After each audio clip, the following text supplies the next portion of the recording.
ನಿನ್ನೆ ಒಂದು ಪ್ರಾಬ್ಲಮ್ ಕಳಿಸಿದ್ದೆ, ಬರ್ಕೊಂಡಿರ್ಬೋದು ನೀವು. ಅದರ ಪ್ರಕಾರ ಅದನ್ನೀಗ ಅದರ ಸೊಲ್ಯೂಷನ್ ನೋಡುವ ಹೇಗೆ ಅಂತೇಳಿ. ಸೊ ನಾವು ನಿನ್ನೆ ಇನ್ನು ಫಸ್ಟ್ ಮೆಥಡಲ್ಲಿ ascertainment of profit or loss under single entry system, so ಅಲ್ಲಿ ನೆಟ್ ವರ್ತ್ ಮೆಥಡ್ ಅಥವಾ ಸ್ಟೇಟ್ಮೆಂಟ್ ಆಫ್ ಅಫೇರ್ಸ್ ಮೆಥಡಲ್ಲಿ ಏನು ಪ್ರಾಫಿಟ್ ಆರ್ ಲಾಸ್ ಕ್ಯಾಲ್ಕುಲೇಟ್ ಮಾಡೋದು ಹೇಗೆ ಅಂತ ಹೇಳಿಕೊಂಡು ಡಿಸ್ಕಸ್ ಮಾಡಿದ್ದೇವೆ. ಸೊ ಅದರ ಪ್ರಕಾರ ನಾವು 3 ಸ್ಟೆಪ್ಪಲ್ಲಿ ಕ್ಯಾಲ್ಕುಲೇಟ್ ಮಾಡ್ತೇವೆ ಅಂತೇಳಿ ಹೇಳಿದ್ವಿ. ಫಸ್ಟ್ ಸ್ಟೆಪ್ಪಲ್ಲಿ opening statement of affairs prepare ಮಾಡ್ತೇವೆ ಅಂತೇಳಿ ಹೇಳಿದೆವು. So opening statement of affairs ಹೇಗೆ ಪ್ರಿಪೇರ್ ಮಾಡ್ತೇವೆ ಅಂತೇಳಿ ಹೇಳಿದರೆ, ನಮಗೆ ಪ್ರಾಬ್ಲಮಲ್ಲಿ ಕೊಟ್ಟಿದ್ದಾರೆ ಓಪನಿಂಗ್ ಅಸೆಟ್ಸ್ ಆ್ಯಂಡ್ ಲಯಬಿಲಿಟೀಸ್ ಕೊಟ್ಟಿದ್ದಾರೆ. ಓಪನಿಂಗ್ ಅಸೆಟ್ಸ್ ಅನ್ನು ಅಸೆಟ್ ಸೈಡಲ್ಲಿ, ಲಯಬಿಲಿಟೀಸ್ ಅನ್ನು ಲಯಬಿಲಿಟಿ ಸೈಡಲ್ಲಿ ಬರೆದ್ರೆ ಅದರ ಡಿಫರೆನ್ಸ್ ಏನಿರ್ತದೆ, ಸೊ ಅದು ಓಪನಿಂಗ್ ಕ್ಯಾಪಿಟಲ್ ಆಗ್ತದೆ ಅಂತೇಳಿ ನಾವು ನಿನ್ನೆ ಕ್ಲಾಸಲ್ಲಿ ಹೇಳಿದ್ವಿ. So what is opening capital ನಿನ್ನೆ ಬರ್ಕೊಂಡಿದ್ದು. Opening capital is the difference between the assets and liabilities. Assets ಮತ್ತು ಲಯಬಿಲಿಟಿಗೆ ಇರುವಂಥ ಡಿಫರೆನ್ಸ್ ಅನ್ನು ನಾವು ಓಪನಿಂಗ್ ಕ್ಯಾಪಿಟಲ್ ಅಂತೇಳಿ ಕನ್ಸಿಡರ್ ಮಾಡ್ಲಿಕ್ಕೆ ಇರ್ತೇವೆ. ಸೊ ಏನು ಮಾಡ್ತೇವೆ ನಾವಲ್ಲಿ ಫಸ್ಟ್ ಮೆಥಡಲ್ಲಿ. ಸೊ ಹಾಗೆ ಮಾಡಬೇಕು ಅಂತೇಳಿ ಹೇಳಿದ್ದು ನಾವು. ಸೊ ಹೇಗೆ ಕ್ಯಾಲ್ಕುಲೇಟ್ ಮಾಡಿತ್ತು ಅಂತೇಳಿ ಹೇಳಿದರೆ, ಪ್ರಾಬ್ಲಮ್ ನೀವು ನೋಡ್ಬೋದು. ಸೊ ಆ ಪ್ರಾಬ್ಲಮಲ್ಲಿ ಬರ್ಕೊಂಡಿದ್ದೇವೆ ನಾವು. ಸನ್ರಿ ಡೆಟಾರ್ಸ್ 22,000 ಇದೆ. ಸೊ ಅದನ್ನು ಬರಿಬೇಕು. ಎಲ್ಲ ಬುಕ್ ಇದೆ ಅಂತ ಹೇಳಿದರೆ ಬರ್ಕೊಳ್ಳಿ ಅದನ್ನು. ಪ್ರಾಬ್ಲಮ್ ಬರ್ಕೊಂಡಿದ್ದವರು ಸೀದಾ ಇದನ್ನು ಬರ್ಕೊಂಡು ಹೋಗ್ಬೇಕು. ಹೇಗೆ ಅಂತ ಹೇಳ್ತೀನಿ. ಫಸ್ಟಿಗೆ ಪ್ರಾಬ್ಲಮ್ ಏನು ಕೊಟ್ಟಿದ್ದಾರೆ, a retailer had no proper method of accounting but the following information is available. ಅಲ್ಲಿ opening assets and liabilities, closing assets and liabilities ಕೊಟ್ಟಿದ್ದಾರೆ. ಅಡಿಷನಲ್ ಇನ್ಫಾರ್ಮೇಶನ್ ಕೊಟ್ಟಿದ್ದಾರೆ. ಏನು additional information? Drawings during the year amounted to rupees 5,200, depreciate furniture by 10%, write off 600 from motor van. As regards debtors, 1,000 is irrecoverable and further reserve of 5% is to be made. Bill of rupees 1,400 is considered doubtful. Prepare statement of affairs and ascertain profit or loss for the period and drop the statement of affairs as on 31st December 2016 ಅಂತೇಳಿ ಕೊಟ್ಟಿದ್ದಾರೆ. So ಅದರ ಪ್ರಕಾರ ಫಸ್ಟಿಗೆ opening capital calculate ಮಾಡಬೇಕು ನೀವು. Opening capital ಮೇಲೆ ಕೊಟ್ಟ information ಅಲ್ಲಿ ಕ್ಯಾಪಿಟಲ್ ಇನ್ಫಾರ್ಮೇಷನ್ ಮಿಸ್ಸಿಂಗ್ ಇದೆ. ಸೊ ಅದನ್ನು ನಾವು ಕ್ಯಾಲ್ಕುಲೇಟ್ ಮಾಡಬೇಕು. ಸೊ ಅದನ್ನು ಕ್ಯಾಲ್ಕುಲೇಟ್ ಮಾಡೋದಕ್ಕೋಸ್ಕರ ಓಪನಿಂಗ್ ಸ್ಟೇಟ್ಮೆಂಟ್ ಆಫ್ ಅಫೇರ್ಸ್ ಮಾಡ್ತೇವೆ ಆನ್ 1/1/2016. ಆಗ ಪ್ರಾಬ್ಲಮಲ್ಲಿ 1st ಜನವರಿ 2016ಗೆ ಕೊಟ್ಟಿರುವಂಥ ಅಸೆಟ್ಸ್ ಅನ್ನು ಅಸೆಟ್ ಸೈಡಿಗೆ ಬರೀಬೇಕು, ಲಯಬಿಲಿಟೀಸ್ ಅನ್ನು ಲಯಬಿಲಿಟಿ ಸೈಡಿಗೆ ಬರೀಬೇಕು. ಸೊ ಏನೆಲ್ಲ ಅಸೆಟ್ಸ್ ಕೊಟ್ಟಿದ್ದಾರೆ ಅಲ್ಲಿ ಪ್ರಾಬ್ಲಮಲ್ಲಿ ನೋಡಿ. ಫಸ್ಟಿಗೆ ಸನ್ರಿ ಡೆಟರ್ಸ್ ಕೊಟ್ಟಿದ್ದಾರೆ, ಅದು ಅಸೆಟ್ 22,000 ಅಸೆಟ್ ಸೈಡಿಗೆ ಬರೀರಿ. ನೆಕ್ಸ್ಟ್ ಸನ್ರಿ ಕ್ರೆಡಿಟರ್ಸ್ ಕೊಟ್ಟಿದ್ದಾರೆ, ಅದೇನು ಲಯಬಿಲಿಟಿ, ಅದು ಕ್ರೆಡಿಟ್ ಸೈಡಿಗೆ ಬರೀರಿ. ಆಮೇಲೆ ಮೂರನೇದು ಬ್ಯಾಂಕ್ ಓವರ್ ಡ್ರಾಫ್ಟ್ ಕೊಟ್ಟಿದ್ದಾರೆ 41,200, ಅದು ಲಯಬಿಲಿಟಿ, ಅದನ್ನು ಲಯಬಿಲಿಟಿ ಸೈಡಿಗೆ ಬರೀಬೇಕು. ಆಮೇಲೆ ಸ್ಟಾಕ್ ಕೊಟ್ಟಿದ್ದಾರೆ, ಏನು ಸ್ಟಾಕ್, ಅದು ಅಸೆಟ್ ಲಯಬಿಲಿಟಿಯಾ? ಅಸೆಟ್. ಸೊ ಅಸೆಟ್ ಸೈಡಿಗೆ ಬರೀಬೇಕು. ನೆಕ್ಸ್ಟ್ ಕ್ಯಾಶ್ ಕೊಟ್ಟಿದ್ದಾರೆ 900, ಅಸೆಟ್ ಸೈಡಿಗೆ ಬರೀತೀರಿ. ಬಿಲ್ಸ್ ರಿಸೀವೇಬಲ್ ಕೊಟ್ಟಿದ್ದಾರೆ 30,500, ಅಸೆಟ್, ಅದು ಅಸೆಟ್ ಸೈಡಿಗೆ ಬರೀತೀರಿ. ಫರ್ನಿಚರ್ 3,000 ಕೊಟ್ಟಿದ್ದಾರೆ, ಅಸೆಟ್ ಸೈಡಿಗೆ ಬರೀತೀರಿ. ಮೋಟಾರ್ ವ್ಯಾನ್ 3,800 ಕೊಟ್ಟಿದ್ದಾರೆ.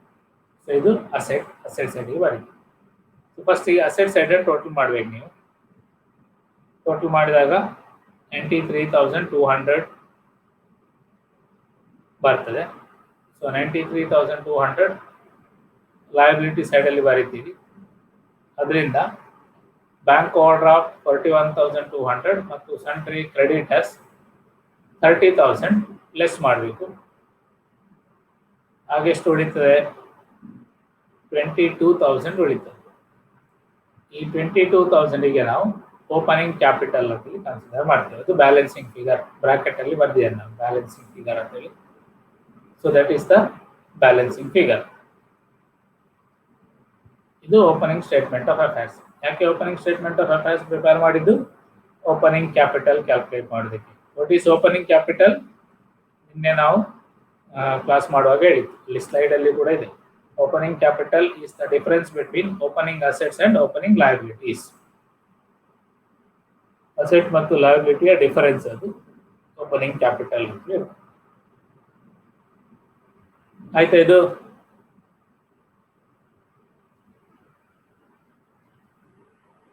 ಆಗಿದಾ?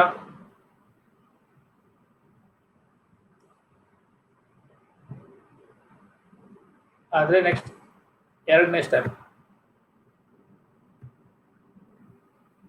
ಸೆಕೆಂಡ್ ಇದು ಮಾಡೋಣ ನಾವು. ಕ್ಲೋಸಿಂಗ್ ಸ್ಟೇಟ್ಮೆಂಟ್ ಆಫ್ ಅಫೇರ್ಸ್ ಅಂತ ಹೇಳ್ತೀವಿ, ಎರಡನೇದು.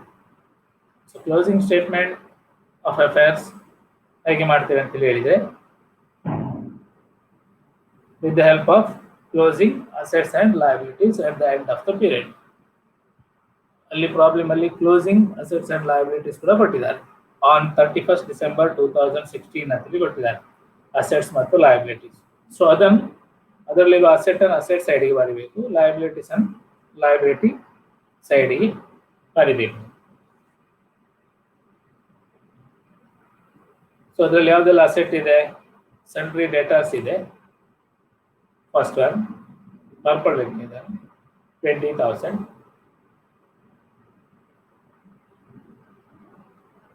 ಎರಡನೇದು ಸನ್ಟ್ರಿ ಕ್ರೆಡಿಟರ್ಸ್ ಇದೆ, ಅದು ಲಯಬಿಲಿಟಿ ಸೈಡ್ ಅಲ್ಲಿ ಬರೀರಿ 28,000.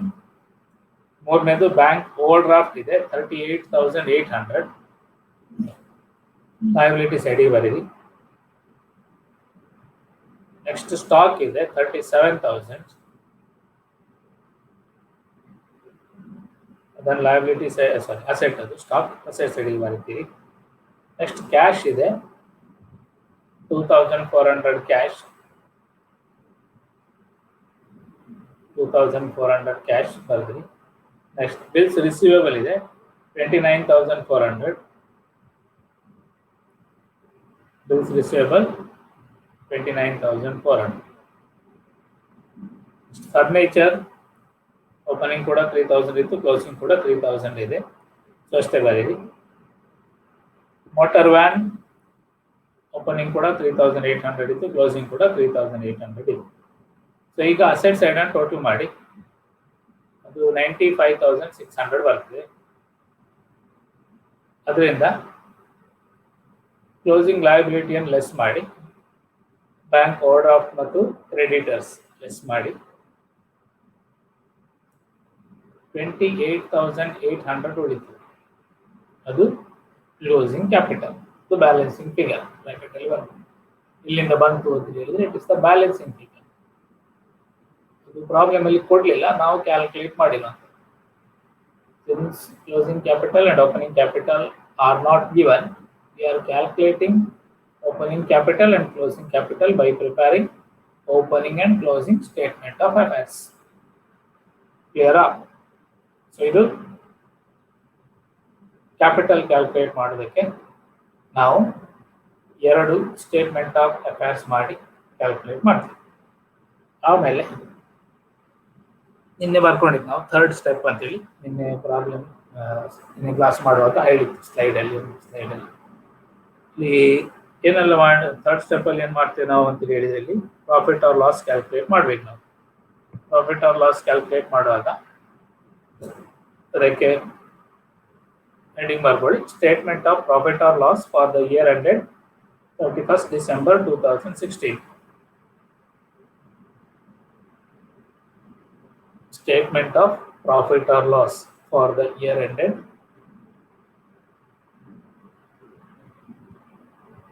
31st December 2016.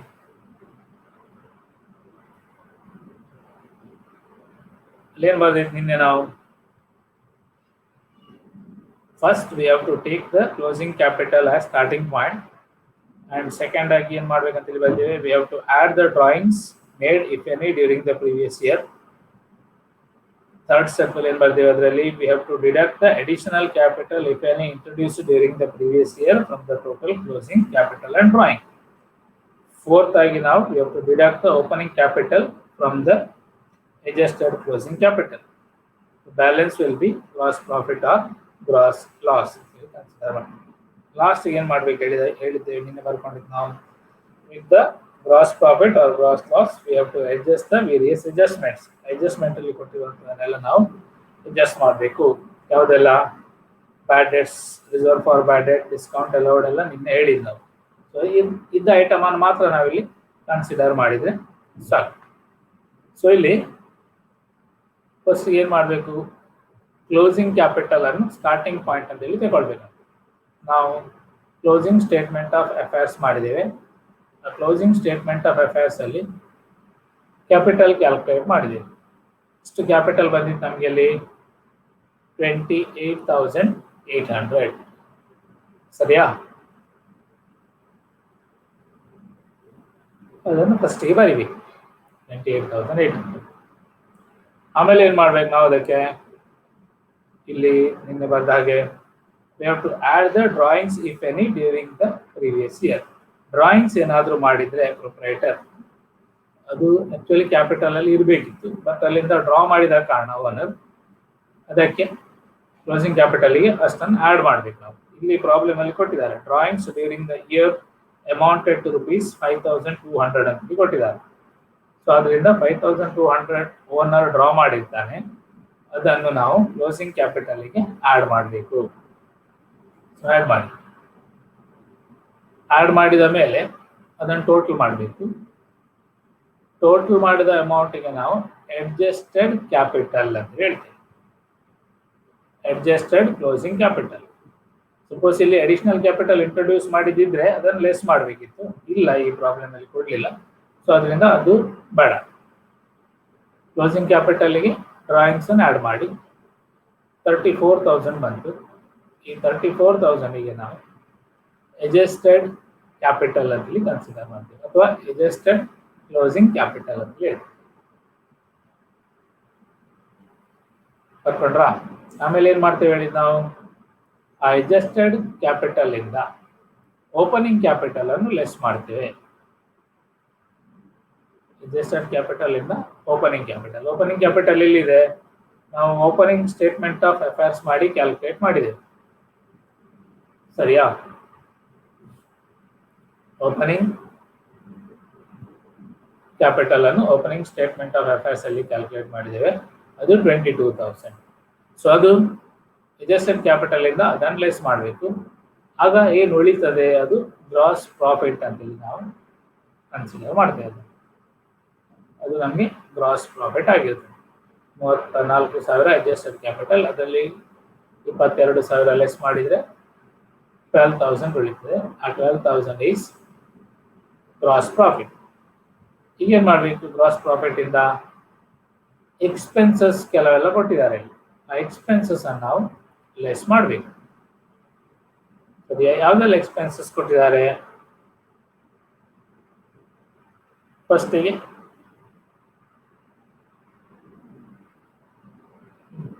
ಪ್ರಾಬ್ಲಮ್ ಅಲ್ಲಿ ಬ್ಯಾಡ್ ಡೆಟ್ ಲೆಸ್ ಮಾಡ್ಲಿಕ್ಕೆ ಹೇಳಿದ್ದಾರೆ, ಲೆಸ್ ಮಾಡಿದ್ದಾರೆ. ಫಸ್ಟಿಗೆ ನಾವು ಅದನ್ನೇ ಬರೆದಿದ್ದೇವೆ.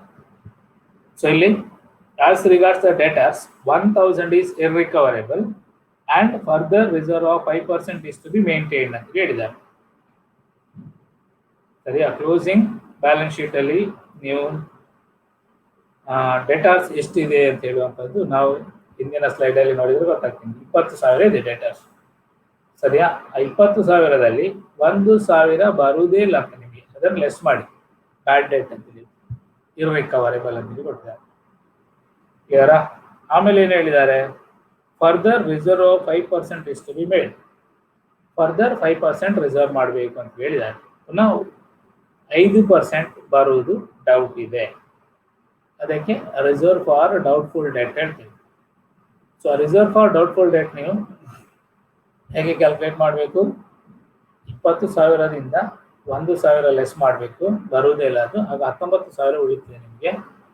ಸೊ 19,000 ಉಳಿದಿದ್ದಕ್ಕೆ 5% ರಿಸರ್ವ್ ಕ್ರಿಯೇಟ್ ಮಾಡಬೇಕು. ಕ್ಲಿಯರಾ?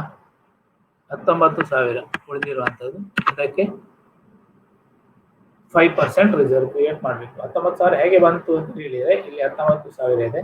ಈ 19,000 ಹೇಗೆ ಬಂತು ಅಂತ ಹೇಳಿದರೆ 20,000 ಮೈನಸ್ ಇದು 1,000 ಅದು ಬ್ಯಾಡ್ ಡೆಟ್ ತೆಗೆದ ಮೇಲೆ 19,000 ಉಳಿತು. 19,000ಕ್ಕೆ 5% reserve for doubtful debt create ಮಾಡ್ತೀವಿ. It comes to 950 rupees. ಕ್ಲಿಯರಾ? ಆಮೇಲೆ ನೆಕ್ಸ್ಟ್ ಏನು ಹೇಳಿದ್ದಾರೆ, bill of ₹1,200 is considered doubtful. Bills receivable ಅಲ್ಲಿ 1,400 ಇದು ಬರೋದು ಡೌಟ್ ಇದೆ ಅಂತ ಹೇಳಿದ್ದಾರೆ. ಅದಕ್ಕೊಂದು ರಿಸರ್ವ್ ಕ್ರಿಯೇಟ್ ಮಾಡಿ. ಡೈರೆಕ್ಟ್ ಅಮೌಂಟ್ ಕೊಟ್ಟಿದ್ದಾರೆ, ಡೈರೆಕ್ಟ್ ಅಮೌಂಟ್ ನಾವು ಅದಕ್ಕೆ ಬರೆಯೋದು. ಆಮೇಲೆ ಡೆಪ್ರಿಷಿಯೇಟ್ ಫರ್ನಿಚರ್ ಬೈ 10% ಅಂತ ಹೇಳಿದ್ದಾರೆ. ಫರ್ನಿಚರ್ ಇದು ವ್ಯಾಲ್ಯೂ ಎಷ್ಟಿದೆ ಹಿಂದಿನ ಸ್ಲೈಡ್ ಅಲ್ಲಿ ನಿಮಗೆ ಗೊತ್ತಾಗ್ತದೆ ಫರ್ನಿಚರ್ ವ್ಯಾಲ್ಯೂ ಎಷ್ಟಿದೆ ಅಂತ ಹೇಳಿ. ಸೊ 3,000 rupees ಇದೆ ಫರ್ನಿಚರ್ ಇದು ವ್ಯಾಲ್ಯೂ. ಸೊ ಅದಕ್ಕೆ ನೀವು 10% ಡೆಪ್ರಿಸಿಯೇಷನ್ ಕ್ರಿಯೇಟ್ ಮಾಡಬೇಕು. ಅದು 3,000 rupees ಆಗ್ತದೆ. ಆಮೇಲೆ right of 600 from motor van ಅಂತೇಳಿ, ಮೋಟಾರ್ ವ್ಯಾನ್ ಇಂದ 600 ರೈಟ್ ಆಫ್ ಮಾಡಿ ಲೆಸ್ ಮಾಡಿ ಅಂತ ಹೇಳಿದ್ದಾರೆ. ಡೈರೆಕ್ಟ್ ಅಮೌಂಟೇ ಕೊಟ್ಟಿದ್ದಾರೆ. ಸೊ ಅಮೌಂಟ್ ಅನ್ನು ನಾವು ಲೆಸ್ ಮಾಡ್ತೇವೆ. ಸೊ ಇದೆಲ್ಲ ಟೋಟಲ್ ಮಾಡಿದಾಗ ನಮ್ಗೆ ಎಷ್ಟು ಬರ್ತದೆ, ಎಕ್ಸ್ಪೆನ್ಸಸ್ 4,250 ಬರ್ತದೆ. ಸೊ ಗ್ರಾಸ್ ಪ್ರಾಫಿಟ್ ಇಂದ ಎಲ್ಲ ಎಕ್ಸ್ಪೆನ್ಸಸ್ ನೀವು ಲೆಸ್ ಮಾಡಿದರೆ ನಿಮಗೆ 7,750 rupees ಉಳಿತದೆ. ಸೊ ಅದು ನೆಟ್ ಪ್ರಾಫಿಟ್ ಆಗಿರ್ತದೆ. 7,750 that is the net profit. So ಅದು ನೆಟ್ ಪ್ರಾಫಿಟ್ ಆಗಿರ್ತದೆ. ಇದು ಪ್ರಾಫಿಟ್ ಕ್ಯಾಲ್ಕುಲೇಟ್ ಮಾಡುವ method under single entry system. Single entry system ಅಲ್ಲಿ ಎಲ್ಲ ಬುಕ್ಸ್ ಆಫ್ ಅಕೌಂಟ್ಸ್ ಮೇಂಟೈನ್ ಮಾಡದೇ ಇದ್ದಾಗ ಪ್ರಾಫಿಟ್ ಹೇಗೆ ಕ್ಯಾಲ್ಕುಲೇಟ್ ಮಾಡ್ತೀವಿ ಅಂತ ಹೇಳುವಂಥದ್ದು ನಿನ್ನೆ ಥಿಯರಿ ಬರ್ತಿತ್ತು. ಸೊ ಅದರ ಪ್ರಕಾರ ನಾವು ಈ ರೀತಿಯಲ್ಲಿ ಕ್ಯಾಲ್ಕುಲೇಟ್ ಮಾಡ್ತೇವೆ. ಫಸ್ಟಿಗೆ opening statement of affairs prepare ಮಾಡಿ ಓಪನಿಂಗ್ ಕ್ಯಾಪಿಟಲ್ ಕ್ಯಾಲ್ಕುಲೇಟ್ ಮಾಡ್ತೇವೆ. Closing statement of affairs prepare ಮಾಡಿ ಕ್ಲೋಸಿಂಗ್ ಕ್ಯಾಪಿಟಲ್ ಕ್ಯಾಲ್ಕುಲೇಟ್ ಮಾಡ್ತೇವೆ. ಆಮೇಲೆ ಕ್ಲೋಸಿಂಗ್ ಕ್ಯಾಪಿಟಲ್ ಇಂದ ಸ್ಟಾರ್ಟ್ ಮಾಡಿ ಅದಕ್ಕೆ ಡ್ರಾಯಿಂಗ್ಸ್ ಆ್ಯಡ್ ಮಾಡ್ತೇವೆ. ಅಡ್ಜಸ್ಟೆಡ್ ಕ್ಲೋಸಿಂಗ್ ಕ್ಯಾಪಿಟಲ್ ಸಿಗ್ತದೆ, ಅದರಿಂದ ಓಪನಿಂಗ್ ಕ್ಯಾಪಿಟಲ್ ಲೆಸ್ ಮಾಡ್ತೇವೆ. ಗ್ರಾಸ್ ಪ್ರಾಫಿಟ್ ಸಿಗ್ತದೆ. ಗ್ರಾಸ್ ಪ್ರಾಫಿಟ್ ಇಂದ ಅಡ್ಜಸ್ಟ್ಮೆಂಟಲ್ಲಿ ಏನಾದರೂ ಕೊಟ್ಟಿದ್ದೆ ಅಡ್ಜಸ್ಟ್ಮೆಂಟಲ್ಲಿ ಇರುವಂಥದ್ದನ್ನೆಲ್ಲ ನಾವು ಕನ್ಸಿಡರ್ ಮಾಡ್ತೇವೆ ಮತ್ತು ಅದನ್ನು ಟೋಟಲ್ ಮಾಡಿ ಎಕ್ಸ್ಪೆನ್ಸ್ ಟೋಟಲ್ ಮಾಡಿ ಲೆಸ್ ಮಾಡ್ತೇವೆ. ಗ್ರಾಸ್ ಪ್ರಾಫಿಟ್ ಇಂದ ನಮಗೆ ನೆಟ್ ಪ್ರಾಫಿಟ್ ಬರ್ತದೆ. ಸೊ ಇದು ಪ್ರಾಫಿಟ್ ಕ್ಯಾಲ್ಕುಲೇಟ್ ಮಾಡುವ method under single entry system of accounting. So ಇದಲ್ಲದೆ ಇದರಲ್ಲಿ closing revised statement of affairs ಮಾಡಲಿಕ್ಕೂ ಕೂಡ ಬರ್ತದೆ. ಕೆಲವೊಂದ್ಸಲ ಹೇಳ್ತಾರೆ, ಅದನ್ನು ನಾವು ಇನ್ನೊಂದು ಕ್ಲಾಸಲ್ಲಿ ಮಾಡುವ. ಕ್ಲೋಸಿಂಗ್ ಬ್ಯಾಲೆನ್ಸ್ ಶೀಟ್ ಮಾಡಿ ಎಲ್ಲ ಅಡ್ಜಸ್ಟ್ಮೆಂಟ್ ಅನ್ನು ಕನ್ಸಿಡರ್ ಮಾಡಿ ಕ್ಲೋಸಿಂಗ್ ಬ್ಯಾಲೆನ್ಸ್ ಶೀಟ್ ಮಾಡಲಿಕ್ಕೆ, ಕ್ಲೋಸಿಂಗ್ ಬ್ಯಾಲೆನ್ಸ್ ಶೀಟ್ ಅಂತ ಹೇಳಿದ್ರು, ಸ್ಟೇಟ್ಮೆಂಟ್ ಆಫ್ ಅಫೇರ್ಸ್ ಅಂತ ಹೇಳಿದ್ವಿ ನಾವು. So revised closing statement of affairs ಅಂತೇಳಿ ಮಾಡಲಿಕ್ಕೆ ಕೆಲವೊಂದ್ಸಲಿ ಕೇಳ್ತಾರೆ. ಸೊ ಹಾಗೆ ಇದ್ರೆ ಸೊ ಈ ಕ್ಲೋಸಿಂಗ್ ಸ್ಟೇಟ್ಮೆಂಟ್ ಆಫ್ ಅಫೇರ್ಸ್ ಏನಿತ್ತು ಅದಕ್ಕೆ ಇಲ್ಲಿ ಏನೆಲ್ಲ ನಾವು ಎಕ್ಸ್ಪೆನ್ಸಸ್ ಅಲ್ಲಿ ಅಡ್ಜಸ್ಟ್ಮೆಂಟ್ ಮಾಡಿದ್ದೇವೆ, ಈ ಅಡ್ಜಸ್ಟ್ಮೆಂಟ್ ಅನ್ನೆಲ್ಲ ಕನ್ಸಿಡರ್ ಮಾಡಿ revised closing statement of affairs ಮಾಡ್ತೇವೆ. ಸೊ ಅದು ಕ್ಲೋಸಿಂಗ್ ಬ್ಯಾಲೆನ್ಸ್ ಶೀಟ್ ಮಾಡಿದ ಹಾಗೆ, ನಾವು ನಾರ್ಮಲ್ ಬ್ಯಾಲೆನ್ಸ್ ಶೀಟ್ ಮಾಡಿದ ಹಾಗೆ ಅದೇ ಮೆಥಡಲ್ಲಿ ಇರ್ತದೆ. ನಾವು ಅದನ್ನು ಇನ್ನೊಮ್ಮೆ ವರ್ಕೌಟ್ ಮಾಡಿ. ಈಗ ಖಾಲಿ ನಾವು ಪ್ರಾಫಿಟ್ ಕ್ಯಾಲ್ಕುಲೇಟ್ ಮಾಡೋದು ಮಾತ್ರ ಮಾಡಿದ್ವಿ. ಹೇಗೆ ಓಪನಿಂಗ್ ಸ್ಟೇಟ್ಮೆಂಟ್ ಆಫ್ ಅಫೇರ್ಸ್ ಮಾಡ್ತೇವೆ ಮತ್ತು ಯಾವ ರೀತಿಯಲ್ಲಿ ಕ್ಲೋಸಿಂಗ್ ಸ್ಟೇಟ್ಮೆಂಟ್ ಆಫ್ ಅಫೇರ್ಸ್ ಮಾಡ್ತೇವೆ, ಯಾವ ರೀತಿಯಲ್ಲಿ statement of profit or loss ಮಾಡ್ತೀವಿ ಅಂತ ಹೇಳಿ. ಇದು ಜನರಲ್ ಮೆಥಡ್ ಅಂತೇಳಿ ನಾವು ಕನ್ಸಿಡರ್ ಮಾಡ್ತೀವಿ ಅಥವಾ ಯೂಶುವಲ್ ಮೆಥಡ್ ಅಂತೇಳಿ ಕನ್ಸಿಡರ್ ಮಾಡ್ತೀವಿ.